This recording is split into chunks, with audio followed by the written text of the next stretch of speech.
OECD, all those connections to the UN, we are looking at these SDGs, 17, 3, 4, 5, 8 and 10. I'll leave them with you to look at later. That's what we're looking at. The OECD asked for a formula to reconcile social cohesion with economic success.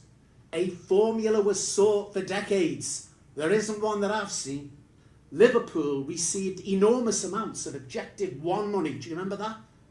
And it received an awful lot of money for excellence in cities. What you're going to see now came out of the research from the money that came to this city.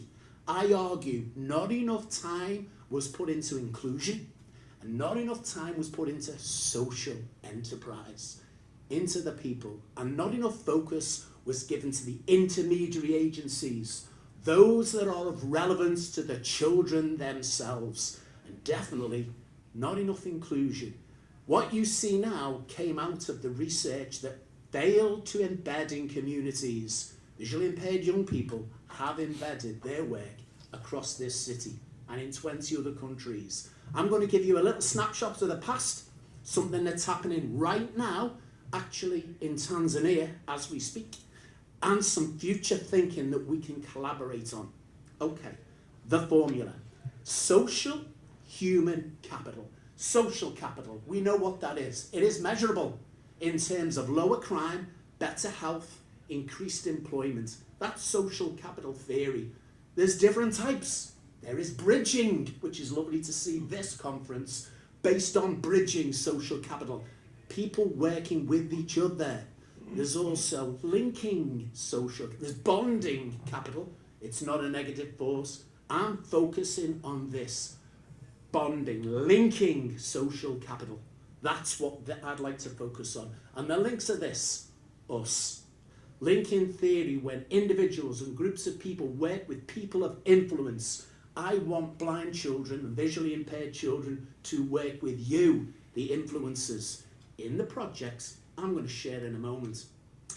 Human capital.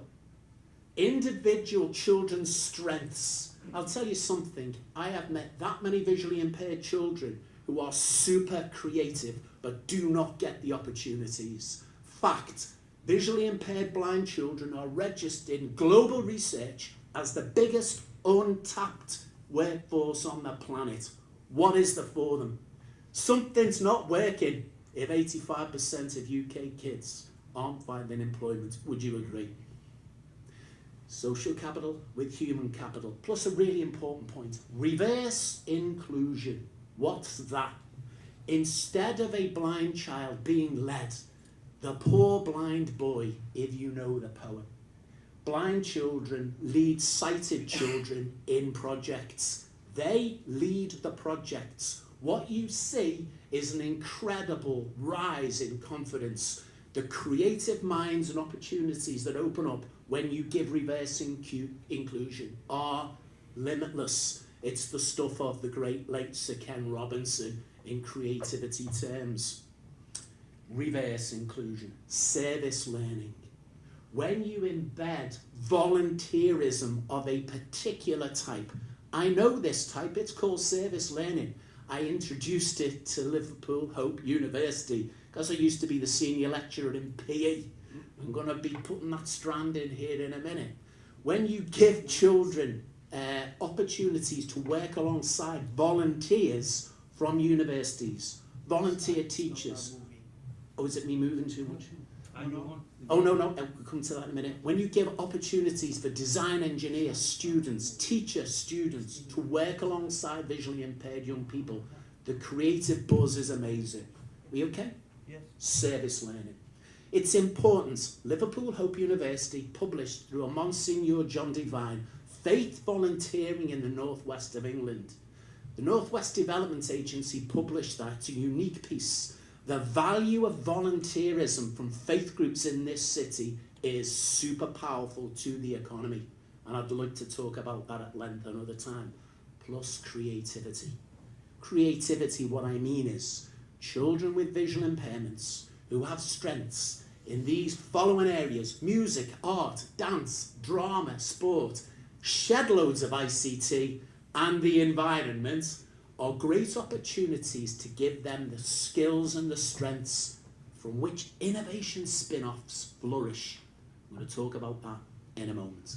That's the academic formula that goes through everything I'm going to show you now, please. Remembering, you're the string that ties us together. So, why hasn't that come in? There you go. Citizenship education. I do this not to stay on it for a long while, but this is the PhD recommendations that I put into practice for 12 years. I have the impact stories from this.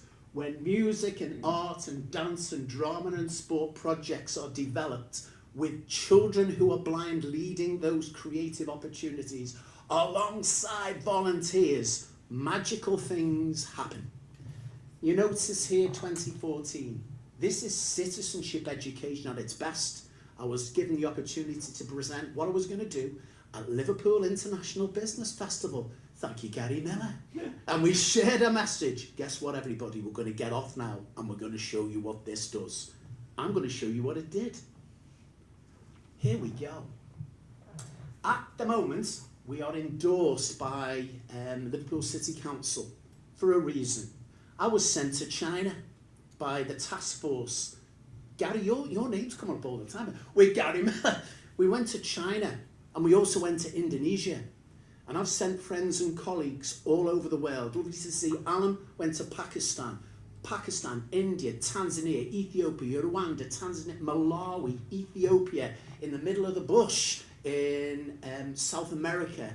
Some nuns came out the jungle, took our work and disappeared. Haven't seen them since. But the point is, all working with visually impaired young people. We said to the city, we are going to connect the aims of this city with opportunities for blind young people. We're going to bring innovation money into this city. So there's the opportunity very quickly to share ideas with the city council to ask for their help. That's in place. On the right there, you will see the intent.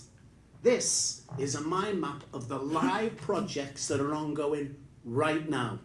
These are projects that are connecting physical activity with blind children, leading projects with design engineering opportunities and spin-off innovations. I'm going to talk about two of them right now. Okay. I was head of PE at a university. So when I started at St. Vincent's, we did an awful lot of sports.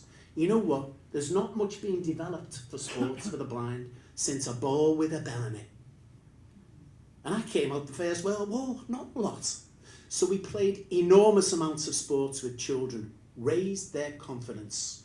Children who were visually impaired were playing football with children who were fully sighted, but they had to wear sight masks. It raised the children's confidence.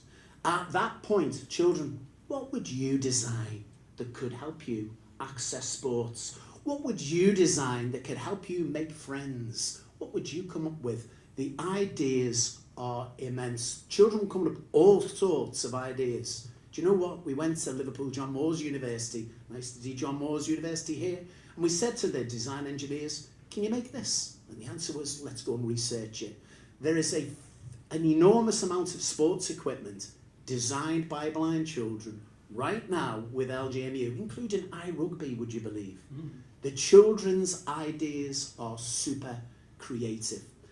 Gary Miller, you're coming into it again. Gary, we've got all of these ideas. What can we do to them? Stick them in a box. Call it a sight box. Thank you, Gary. There is a physical box called a sight box. It is full of sports equipment. That sports equipment by the charity called Rotary. Everybody heard of Rotary?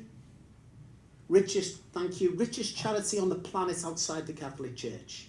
Do you know what? We got school children from the Catholic schools in this city. 1/3 of all schools in this city, in the country that are Catholic, in this city. A lot of values all shared. And Rotary bought these sight boxes and sent them all over the world. Pakistan, India, 20 countries. Children in this city were teaching blind children in Malawi how to play sports over mobile phones. That in itself is cool. There's something that happens here. Soft outcomes, inclusion, playing sports leads to something else. It leads to that inclusion and creativity and spin-off ideas that creates employment. That's what we're doing. Works rather well. Check out the site box, and funnily enough, Alan, you're in that picture. Pakistan, and on the far right, Tanzania. No, that's Nepal. Do you get where I'm coming from, everyone? Creativity, inclusion, wonderful spin-off ideas, make them with our universities, and we're pumping that out of Liverpool. This concept works because I'm getting ideas back from all over the world, from other visually impaired young people. We move on. That just shows you what the site box is, a toolkit to access sports and education for the blind that Liverpool kids are teaching others how to use, funded by a global charity. In other words, we're giving it away.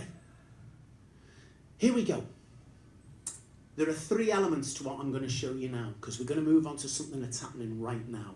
For the detail of this, the serendipity of hope, out of Liverpool, Hope University, the chapter in there is mine, is Reaching the Marginalised. It is called The Steps We Take, the Strides We Light. It's about making small opportunities open to blind children and sharing that education through citizenship internationally. It's happening. What we did was we went to Alderhay Hospital. You see the foreword by Lord Jim Knight. Everyone know Lord Knight? Interesting guy, top guy to do with creativity. We did a project with Alderhay Hospital. I think it's the biggest hospital school in Europe, am I right? We did a lot of rewilding, comes back to your climate angle. And we did it in the grounds of the hospital and in schools that surrounded that hospital. We put air quality units up in the schools, all the way up to Alderhay Hospital, and we measured the impact of the air quality from the plants that we planted across the schools. Blind children took the data and shared it with other schools. They led the project using technology. People didn't think, oh, blind children, how can they see the computers? Oh, please. We're breaking down barriers all the time. That document there, Breathe Better Air, has 3 significant spin-offs that have been design engineered.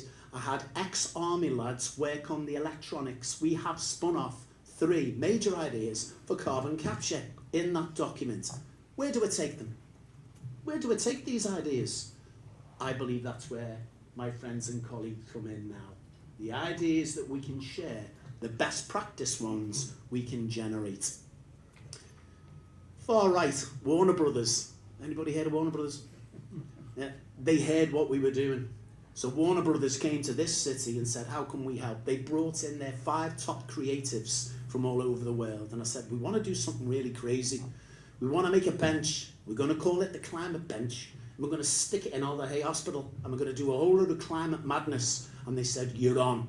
So they funded quite a significant project called the Climate Bench. If you are in Springfield Park, find the Climate Bench, and you'll see this.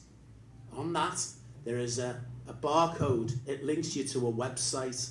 That website, we are sharing the best practice innovations that come out of Liverpool with Warner Brothers to say to them, if you want to help, find the people who got the money to develop this. Not bad going for a little school in Liverpool. So where are we going forward from that? I've shown you the formula. And I've shown you the formula that worked with sports. And I've shown you the spin-offs that come with sports. I've shown you the document called Breathe Better Air with the spin-offs with climate action ideas. We're going to focus now on a citizenship project. Please be reminded, spin-offs. We have some large statues called slinks. These are slinks. They're physical statues that we take into schools.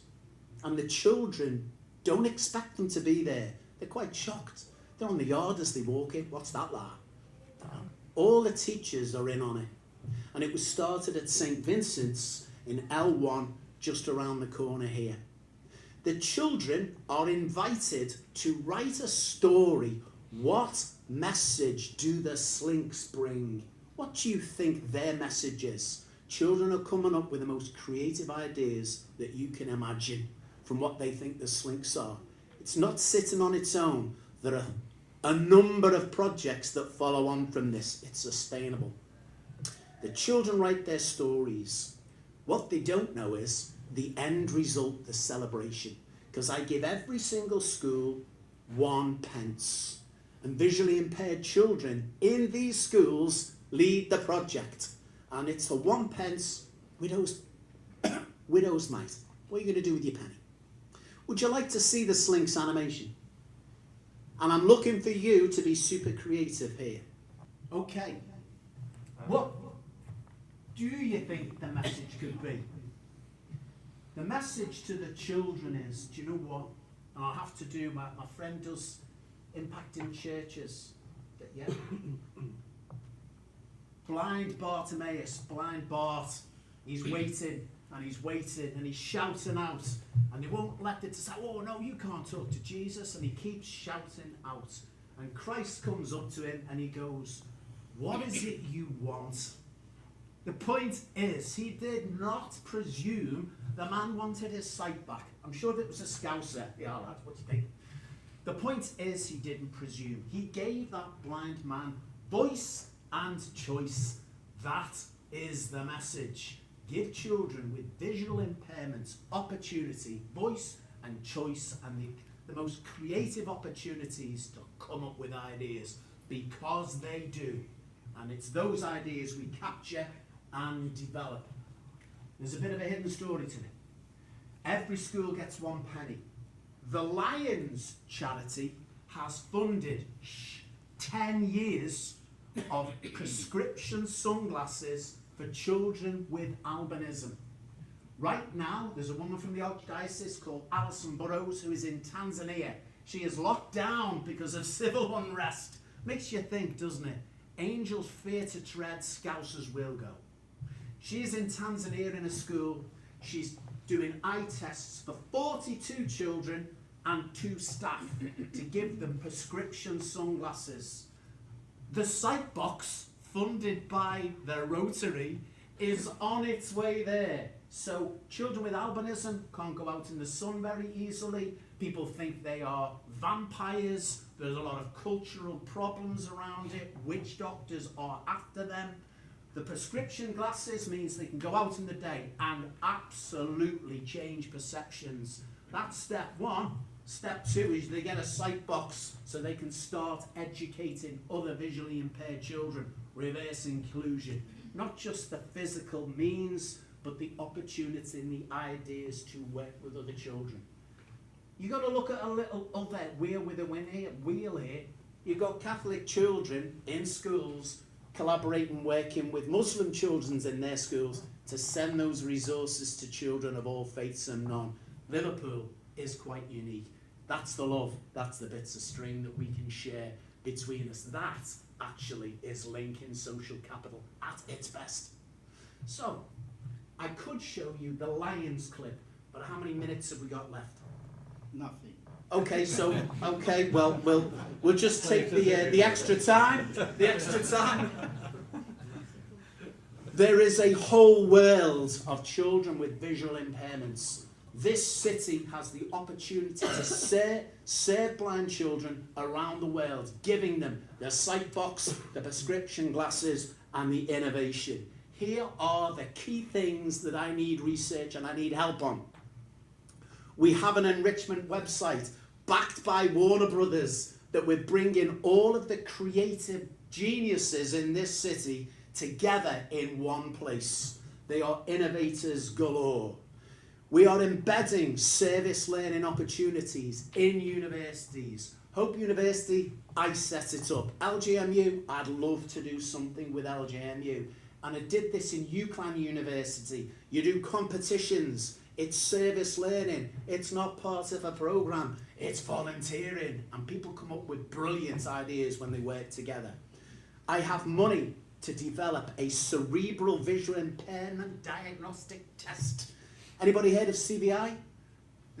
Your brain doesn't recognize what it sees. And children get an A1 eye test, but they actually can't see. It's called CVI. Researchers, 1 child in every class has CVI, usually diagnosed as really disruptive. It's not. They can't see. So I have got money to develop that, funded by the Albert Goubet Charitable Foundation. I've got a game called Wanners. It's a physical game. The United Nations have asked us to develop it for them. If you want to develop an online game that blind children can lead remotely on the internet, it's right there and it's linked off this PowerPoint. Visual impairment sat-nav. I've got an idea and 100 grand is already put into this. A physical sat-nav that takes you around the city using unique statues, starting with the Liver Birds and the John Hulley statue. That is under development right now. There is a Me Fuel program. There is a measurable alternative qualification that we've developed across the schools, now embedded in Alder Hey. It's an alternative qualification I really want to work more on. Maybe that one is a good one to do. I am about to place a bid for a physical centre of a physical building to bring all the design engineers and innovators and best practice creatives into one space in Liverpool. Maybe there's a link there, Dave. I'd like to talk to you about that because I have a bidder that would really like to do that with us.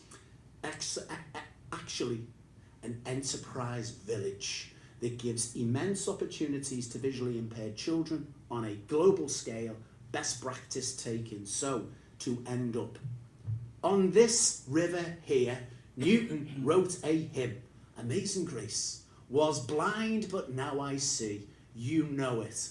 The opportunity is this. Children might be blind, but they are not visionless. This city has an opportunity to connect visions of young people, creative innovations, and share them globally. That is the space we're in right now. And as the pieces of string, I'd really like to work with you. I brought something with me alongside this. The pieces of string, I brought a bit stronger stuff. I want to hotwire the best practices that we've already developed. It's taken 20 years, and I want to connect them globally with your help, with that lovely strand of love. Thank you very much indeed.